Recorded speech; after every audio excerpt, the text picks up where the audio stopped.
बिस्मिल्लाहिर्रहमानिर्रहीम। अस्सलाम वालेकुम नाज़रीन, आप यूट्यूब चैनल देख रहे हैं। मैं इमरान ख़ान हूँ। इमरान ख़ान साहब का जो अस्पताल मुंतकली का मामला है वो दोबारा से अदालत में पहुँच गया। अब अदालत पूरे हफ्ते है ही नहीं, यानी पीर वाले दिन से लेकर ये जो हफ्ता शुरू होने जा रहा है 24 तारीख से, इस पूरे हफ्ते में एक जज मिसिंग है और जस्टिस शाहिद वहीद लाहौर में होंगे। लिहाजा ये बेंच तो तश्कील नहीं दिया जा सकता। एक ऑप्शन है, वो ये है कि ऑनलाइन फैसिलिटी दी जाए। अगर अलग अलग शहरों में भी जजेस हों तो वो इकट्ठे होकर केसेस को सुन पाएँ। जब ये ईरान की और अमेरिका की लड़ाई चल रही थी, पाकिस्तान सहूलतकारी कर रहा था, तो उस वक्त चीफ जस्टिस ने ये राय दी थी और इस तरीके से किया गया था कि जजेस ऑनलाइन केसेस सुन लेते थे। ये सहूलत दी जा सकती है अगर अदालत मुनासिब समझे तो, वरना फिर ये केस अब सितंबर में लगेगा। यानी कम से कम 30 अगस्त तक तो ये केस नहीं लग सकता। उसकी वजह यह है कि तब तक के लिए इस बेंच में एक जज, और वो भी सरबराह हैं जस्टिस शाहिद वहीद, वो अवेलेबल नहीं होंगे। तो पाकिस्तान तहरीक इंसाफ ने एक तौहीन अदालत की दरख्वास्त दायर की है, जिसमें बताया कि अदालत ने जो हुक्म दिया था उसके ऊपर अमल दरामद नहीं किया गया, और जो लोग भी इसके अंदर शामिल हैं या जो लोग भी मुर्तकिब हुए तौहीन अदालत के, उन सबको नोटिस जारी किए जाएँ अदालत की जानिब से, और ये कि अदालत इन्हें ज़ाती हैसियत में पेश होने का हुक्म भी जारी करे। इसमें एक बड़ी इंटरेस्टिंग बात है जो मैं आपके सामने भी रखता हूँ। पहले आप ये देख लें कि पाकिस्तान तहरीक इंसाफ के जो वकला हैं उनका मौक़िफ़ ये है कि हम फौरी तौर पर यह नहीं कर पाते, क्योंकि ये सुप्रीम कोर्ट में एक दरख्वास्त जानी है, तौहीन अदालत की दरख्वास्त है, इसमें बहुत सारे फैक्ट्स हैं जिनको शामिल करना है। तो सुबह तो हमें सिचुएशन पता चली कि क्या हुआ, उसके बाद फैमिली से रब्ता किया गया, फिर एक एक चीज़ पता की गई, सारे फैक्ट्स इकट्ठे किए गए, फिर बहुत सारे जो सहाफ़ी हैं उनके ट्वीट्स और उनकी ख़बरें जो हैं उनको हिस्सा बनाया गया इस पटिशन का। उसके अलावा जो वज़रा के बयानात हैं उनको भी हिस्सा बनाया गया इस पटिशन का। तो वो सारी चीज़ें इकट्ठी करके सुप्रीम कोर्ट ऑफ पाकिस्तान में अब पटिशन दायर की गई है कि तौहीन अदालत की है।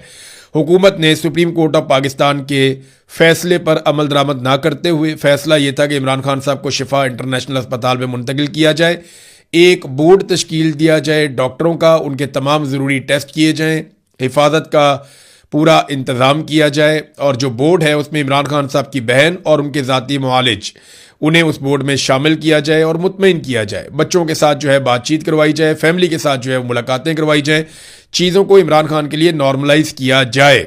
ये था जनाब फैसला, और इसके अंदर शामिल किया गया था कि अगली पेशी तक हमें केसों की तफसीलात भी दी जाएँ, मुलाकातों की तफसीलात भी दी जाएँ, और बाकी चीज़ें भी हमें प्रोवाइड की जाएँ।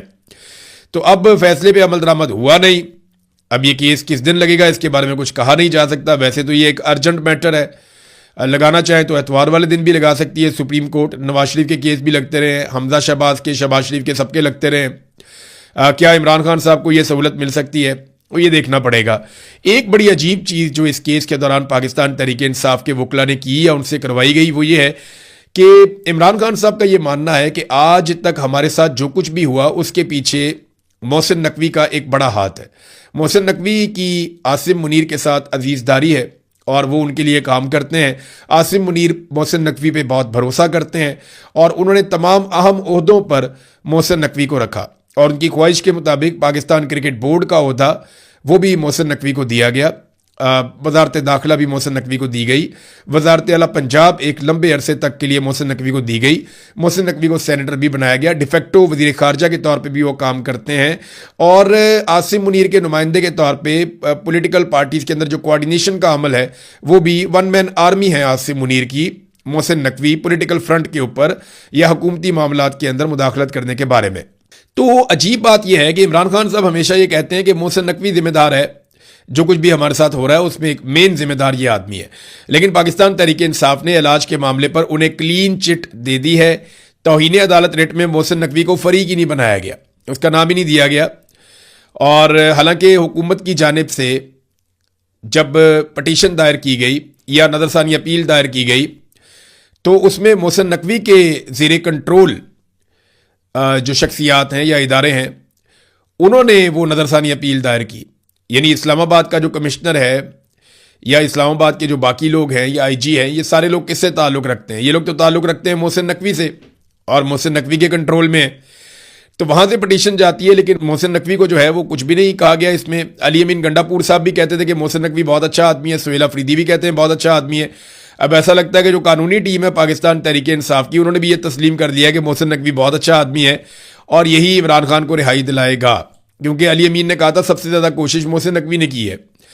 तो अब इसमें मोहसिन नकवी का नाम नहीं लिया, वजारत दाखिला का नाम लिया, यानी सेक्रेटरी दाखिला अगर इसके मुर्तकिब हुए तो मोहसिन नकवी कैसे बरी ज़िम्मा हो सकते हैं, क्योंकि जो सेक्रेटरी दाखिला है वो तो वजीर दाखिला के अंडर है और वो उनसे मशवरा किए बगैर ये बड़ी चीज़ें कर नहीं सकता। लेकिन आप देखें मोहसिन नकवी को इसमें से बाहर निकाल दिया गया, जो पटिशन दायर की गई डॉक्टर उज़मा खान की जानिब से, और इसमें वजीर आज़म, वजीर कानून, वजीर इत्तलात, सेक्रेटरी दाखिला, IG जेल खाना जात, superintendent Adiala, chief commissioner Islamabad, इन्हें फरीक बनाया गया। आप देखें ना, ये चीफ कमिश्नर इस्लामाबाद ये किसके अंडर आता है? सुपरिटेंडेंट अडियाला जो है वो पंजाब हुकूमत के अंडर में है।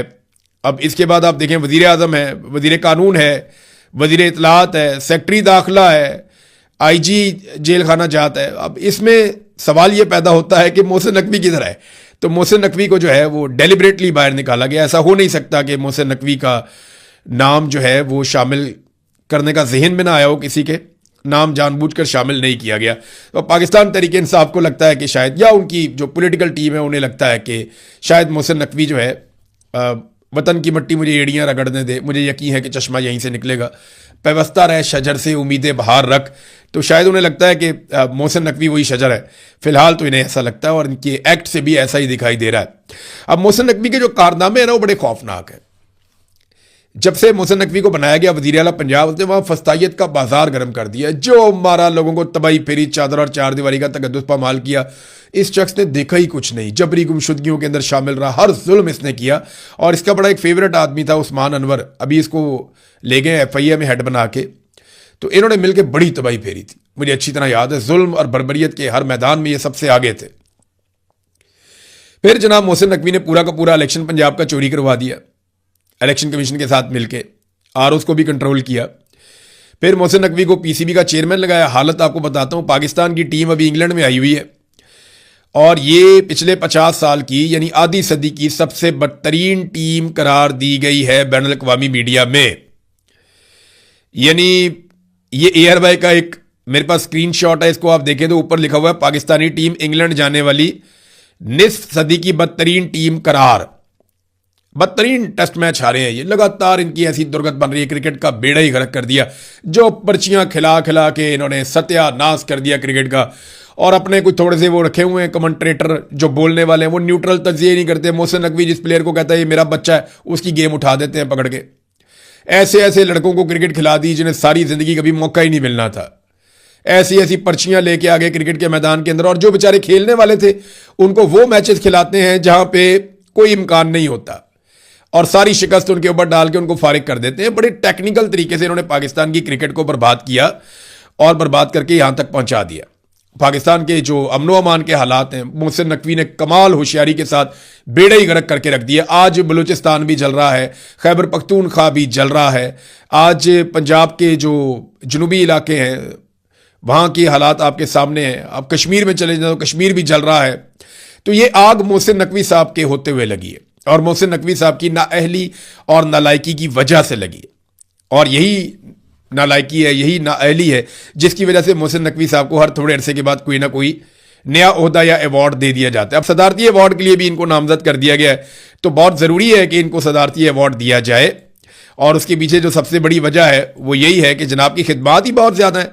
पाकिस्तान का हर शोबे में सत्यानाश हो ही नहीं सकता था अगर मोहसिन नकवी जैसा हीरा वहां पे मौजूद ना होता। तो नाज़रीन, पाकिस्तान तहरीक इंसाफ जैसे जैसे एहतजाज के सिलसिले में आगे कोशिशें कर रही है, इसमें अभी सुहेल अफरीदी साहब कुछ और इजला का खैबर पख्तूनख्वा में दौरा करेंगे, लेकिन मैं आपको अभी भी गारंटी दे रहा हूं वो काम जो इमरान खान ने कहा था वो ये आज भी नहीं कर रहे। मैं आपको लिख के देने के लिए तैयार हूं, ये 1-1.5 लाख से ज्यादा बंदा नहीं निकाल सकेंगे, और इस्लामाबाद में बहुत थोड़े बंदे जाएंगे। मैं लिख के देता हूं आपको। वजह यह है कि सुहेल अफरीदी ने स्ट्रीट मूवमेंट पे काम ही नहीं किया। वो जो इमरान खान साहब ने स्ट्रीट मूवमेंट का कहा था ना, गली मोहल्ला हर नुक्कर हर जगह इनके नुमाइंदे जाने चाहिए थे, हर हर घर तक पैगाम पहुंचना चाहिए था, लोगों की रजिस्ट्रेशन करनी चाहिए थी, बड़े पैमाने पे लोगों को इकट्ठे करते और फिर एक सैलाब इंसानों का लेकर चलते, वो बड़ा शानदार काम हो जाता। मोमेंटम बना हुआ है। लेकिन ये कर क्या रहे हैं? ये करते ये हैं कि जाके किसी एरिया के अंदर थोड़ा सा मेला लगा के आ जाते हैं। अभी ये जहां जाएंगे बतौर वजीर आला जा रहे हैं। इमरान खान की जो हालत है, लोग उससे प्यार करते हैं, लोग निकलेंगे, शोर मचाएंगे, लोग नारे लगाएंगे, सब कुछ करेंगे, लेकिन ग्राउंड पे प्रैक्टिकली ये लोग कुछ भी नहीं कर रहे। क्योंकि मुझे लगता है कि अभी भी इनके दिमाग में ये है कि कोई ना कोई हल निकल आएगा और अदालत 1-2 हफ्ते के अंदर हमें किसी ना किसी किस्म का कोई रिलीफ दे देगी। इमरान खान साहब को हम अस्पताल में शिफ्ट करवा के अपने एहतजाज को मौखर करवा पाएंगे। आगे फिर 1-1.5 महीने के बाद सर्दियां आ जाएंगी, फिर मामला टल जाएगा और फिर हम देखेंगे कि मौसम बहार के बाद क्या करना है, फिर बजट आ जाएगा। तो इसी तरह ये जो है वो साल के बाद 1 साल और पूरा करवा देते हैं कमाल चालाकी के साथ।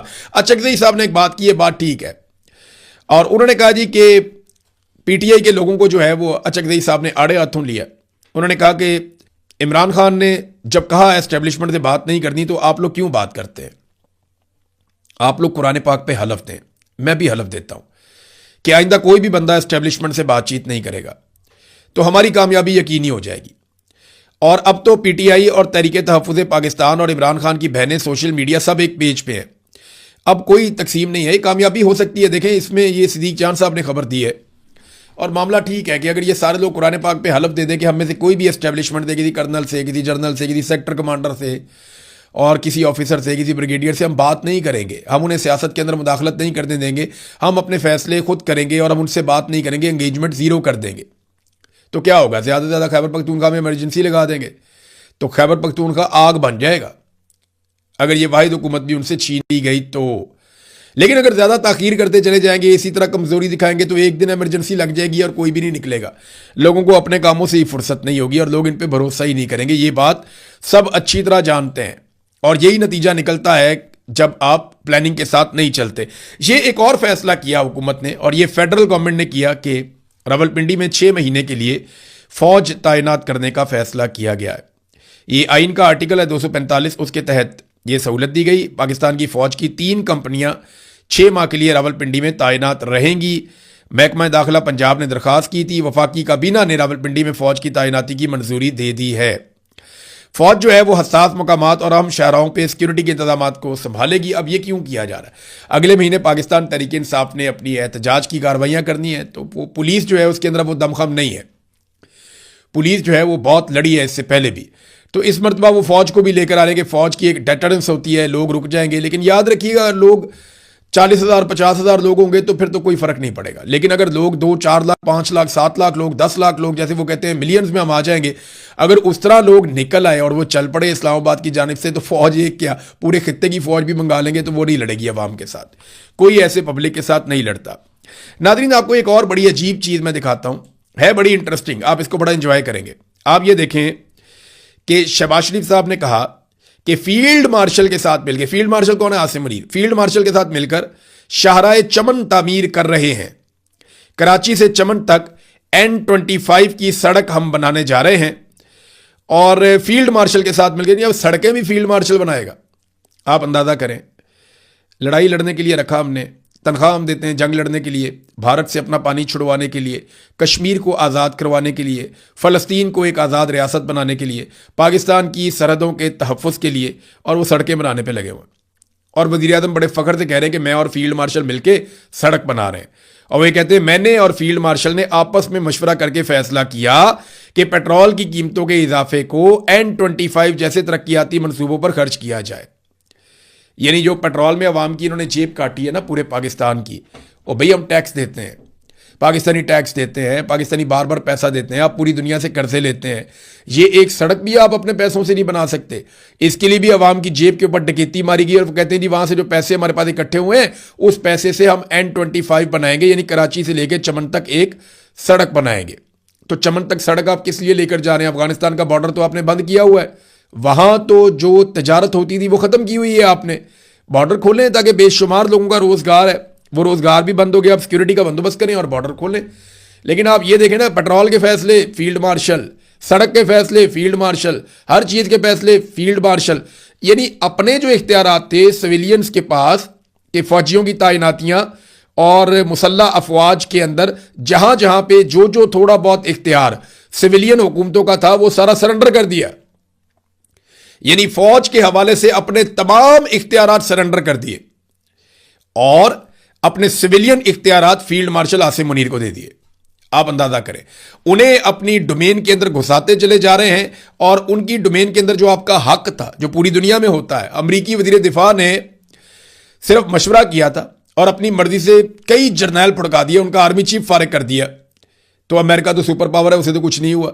लेकिन यहां पे सारा control field marshal Asim Munir को दे दिया गया। इसके दो फायदे होंगे शहबाज शरीफ को और मौजूदा जो सरकार है उसको। दो फायदे होंगे। नंबर एक यह है कि बादशाह सलामत खुश रहेंगे और बादशाह सलामत कोई साजिश नहीं करेंगे, कोई परेशान नहीं करेंगे, हुकूमत को चलने देंगे। ये दो फायदे होंगे ना, उसमें से एक फायदा ये है। और दूसरा फायदा ये है कि सारा का सारा मलबा बड़ी आसानी से जब वक्त आएगा तो वो फील्ड मार्शल पे डाल दिया जाएगा। जनाब हमें तो ये काम ही नहीं करने देते थे, हम तो इनके बगैर काम ही नहीं कर सकते थे, इन्होंने तो हमें सांस लेने की फुर्सत नहीं दी, सारे फैसले यही करते थे। हम तो बताते रहे कि पेट्रोल का फैसला भी ये करते हैं, सड़कें तक ये बनाते हैं, हर चीज ये करते हैं, हम कहां जाएं। तो ये फील्ड मार्शल के बाद हाथ खड़े कर देंगे और फिर फील्ड मार्शल का कोई इंटरव्यू भी नहीं करेगा और ये इंटरव्यू दे भी नहीं पाएंगे। हालात इनके लिए इतने मुश्किल हो जाएंगे। बाजुआ की हालत देखें ना क्या होगी। ये ऐसे ही होता है, ये होना भी ऐसे ही है।